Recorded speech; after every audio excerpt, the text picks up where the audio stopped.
ഇൻസ്റ്റഗ്രാമിനെ Facebook ഏറ്റെടുത്തത് ഏറ്റവും സ്റ്റുപ്പിഡസ്റ്റ് deal എന്നാണ് അന്നത്തെ ബിസിനസ് ലോകം വിലയിരുത്തിയതെങ്കിലും അന്ന് സുക്കർബർഗ് കണ്ടിരുന്നത് മറ്റാരും കാണാത്ത ഒന്നായിരുന്നു. അതേ ഇൻസ്റ്റഗ്രാമിന് ഒരു ഫോട്ടോ ഷെയറിംഗ് ആപ്പ് ആയിരുന്നല്ല കണ്ടിരുന്നത്, ഭാവിയിലെ ഒരു അറ്റൻഷൻ മെഷീനായിട്ടായിരുന്നു. കാരണം ആളുകൾ ഫേസ്ബുക്ക് തുറക്കുന്നതിനേക്കാൾ കൂടുതൽ സമയം ഫോണിൽ സ്പെൻഡ് ചെയ്യാൻ തുടങ്ങിയിരുന്നു. ഇൻസ്റ്റഗ്രാം ഇല്ലായിരുന്നെങ്കിൽ മെറ്റയുടെ വാല്യൂ ഇന്ന് നിലവിലെ പകുതിയായിരുന്നു.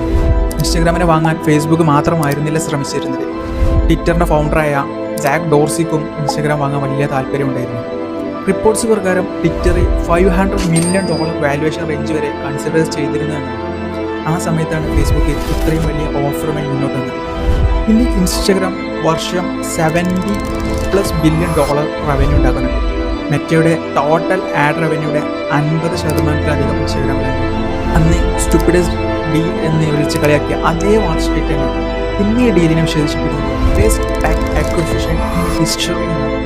പക്ഷേ ഇൻസ്റ്റഗ്രാം എന്നൊരു ആപ്പ് തുടക്കത്തിൽ ഒരു ഫോട്ടോ ഷെയറിംഗ് ആപ്പ് ആയിരുന്നില്ല.